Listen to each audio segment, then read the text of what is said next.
Hello दोस्तों, स्वागत है आपका। भारत देश को संतों का देश माना जाता है, जिसमें कई प्रकार के संतों द्वारा देश और समाज को एक संस्कार दिया जाता है। इस कड़ी में देश के ऐसे महात्माओं के बारे में जानकारी होना हम सभी के लिए आवश्यक होता है। ऐसे में आज आपको इंटरनेशनल बायोग्राफी के जरिए देश के मशहूर कथाकार अनिरुद्धाचार्य जी महाराज की जीवनी से जुड़ी जानकारी आप तक पहुँचाएँगे। आइए जानते हैं वो कौन है कथाकार अनिरुद्धाचार्य जी महाराज। तो चलिए स्टार्ट करते हैं आज का हमारा वीडियो। परम पूज्य श्री अनिरुद्धाचार्य जी महाराज का जन्म 27 सितंबर 1989 को जबलपुर मध्य प्रदेश भारत में हुआ था। ऐसा कहा जाता है कि भगवान विष्णु वराह की नगरी उनके जन्म स्थान से सिर्फ 9 किलोमीटर दूर रिझवा नामक स्थान पर है। यहाँ उनका जन्म हुआ था। इनके बारे में कहा जाता है कि बचपन से ही ये अपने गांव के श्री राधा कृष्ण मंदिर में नियमित रूप से ठाकुर जी की पूजा करने जाया करते थे। एक पारंपरिक गौ भक्त परिवार से होने के कारण उन्हें गौ माता की सेवा करने में बहुत आनंद आता था। आज भी वह इस सेवा को जारी रखते हुए कहा जाता है कि महाराज को गौ माता के बछड़ों के साथ खेलना बहुत अच्छा लगता है। युवावस्था में जब महाराज गाय चराने जाते थे तो वे अपने साथ हनुमान चालीसा और गीता ले जाते थे, जिसका वे नियमित पाठ करते थे और अपने सहपाठियों के साथ भी इसका पाठ करवाते थे। अनिरुद्धाचार्य जी महाराज के परिवार में उनकी पत्नी, 2 बच्चे और उनके माता पिता कुल 6 लोग हैं, जिनमें उनके पिता का नाम श्री अवैधा सनंद गिरी है, जो भागवताचार्य रह चुके हैं। साथ ही उनकी पत्नी श्री गुरु माता हैं और प्रवचन देने का कार्य भी करती हैं। उनके बच्चे महाराज जी के माता पिता के साथ रहते हैं। अनिरुद्धाचार्य जी महाराज जी का स्कूली शिक्षा दीक्षा बहुत कम है। बचपन में आर्थिक स्थिति ठीक न होने के कारण उनकी स्कूली शिक्षा प्रारंभ नहीं हो सकी। अनिरुद्धाचार्य जी महाराज बचपन से ही वृंदावन आ गए और सांस्कृतिक में अध्ययन किया। इसके अलावा उन्होंने सभी हिंदू शास्त्रों का भी अध्ययन किया। स्वामी अनिरुद्धाचार्य जी महाराज ने अपनी शिक्षा गुरु संत गिरिराज महाराज की शरण में ले ली। जैसा कि मैंने आपको बताया कि श्री अनिरुद्धाचार्य जी महाराज की स्कूल दीक्षा बहुत कम रही है और बचपन से ही अनिरुद्धाचार्य जी महाराज का मन अध्यात्म की ओर अधिक था।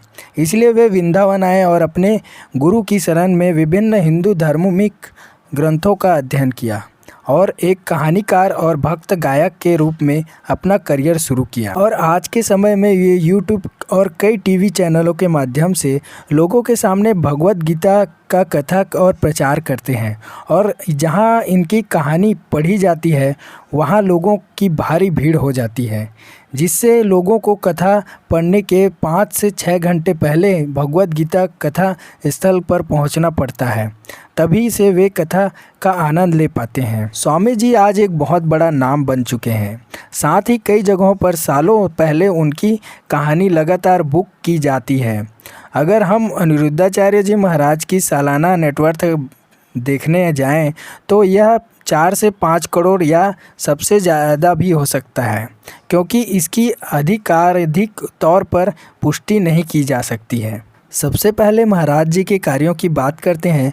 वे एक अच्छे कथाकार हैं। अपनी कहानियों के माध्यम से लोगों को अच्छे रास्ते पर चलने के लिए कहते हैं, ताकि देश और समाज का अच्छा विकास हो सके और लोगों की सोच में भगवान की भक्ति हो सके। अपनी कहानी में वे हमेशा लोगों को भक्ति के मार्ग पर चलने के लिए सलाह देते हैं, ताकि लोगों को एक अच्छी जीवन जीने का अवसर मिल सके। महाराज जी गरीब, असहाय और ज़रूरतमंदों के सभी सहारे बने हुए हैं। कहा जाता है कि वे अपनी संस्था में गरीब कन्याओं के विवाह कार्यक्रम भी करते हैं, ताकि गरीब कन्याओं की शादी आसानी से हो सके और उनका जीवन भी अच्छा बन सके। आश्रम में एक बूढ़ी माँ के लिए एक कमरे के मकान के लिए लोग उनकी संस्था को 50,000 चंदा देते हैं। श्री अनिरुद्धाचार्य जी महाराज अब तक के पूरे भारत में 500 से अधिक कथाएं कर चुके हैं। प्रत्येक धार्मिक कार्यक्रम में इनके द्वारा बूढ़ी माता की सेवा भी की जाती है। उनका लक्ष्य गरीब और दुखी वृद्ध लोगों की सेवा करना और समाज में अच्छा संदेश देना है। महाराज जी ने 23 जनवरी 2016 को इंदौर मध्य प्रदेश में श्री गौली गोपाल सेवा संस्था समिति की नींव रखी है। 16 मई 2019 को गौरी गोपाल आश्रम का शिलान्यास श्री महाराज जी श्री द्वार किया गया। वे लगातार जानवरों और बंदरों की सेवा में लगे रहे। वे हर दिन लोगों की सेवा भी करते हैं।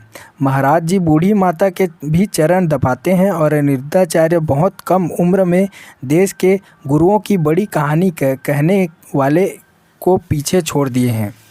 एक बूढ़ी माँ की आजीवन सेवा के लिए लोग उनकी संस्था को 21,000 रुपये दान करते हैं। भारत में इन दिनों उनकी कहानियों को बड़ी विस्तार से देखा जा रहा है। उन्होंने बूढ़ी माताओं के लिए गौरी गोपाल वृद्धा आश्रम शुरू किया। अनिरुद्धाचार्य जी महाराज जी की अधिकांश कमाई बूढ़ी माताओं की सेवा में चली जाती है। स्वामी जी महाराज के पिता एक मंदिर में पुजारी थे। बचपन में ही वे स्वामी जी के छोटे पुत्र की मृत्यु हो गई थी। स्वामी जी अनिरुद्धाचार्य जी महाराज के बारे में सबसे दिलचस्प बात यह है कि उन्होंने बचपन से ही धार्मिक क्षेत्र में बहुत ध्यान दिया और भगवद गीता, रामायण आदि चीज़ों का ज्ञान प्राप्त किया। श्री अनिरुद्धाचार्य जी महाराज और दिलचस्प बात यह है कि उनका पूरा परिवार हर तरह से धार्मिक क्षेत्रों में पाया जाता है, जिनमें उनके पिता श्री अवधेशानंद गिरी भागवताचार्य हैं। साथ ही उनकी पत्नी भी धार्मिक क्षेत्रों में प्रचार करती हैं। स्वामी अनिरुद्धाचार्य जी महाराज के बारे में सबसे दिलचस्प बात यह है कि आज के समय में बड़े बड़े बूढ़े लोग उनके दीवाने हैं। साथ ही आज के युवा भी उनके प्रचार और प्रवचन भागवत कथा को सुनने में काफ़ी रुचि दिखाते हैं। सबसे दिलचस्प बात यह है कि आज के समय में लगभग हर जगह हर घर को आपको इसकी टीवी में झलक दिख जाएगी।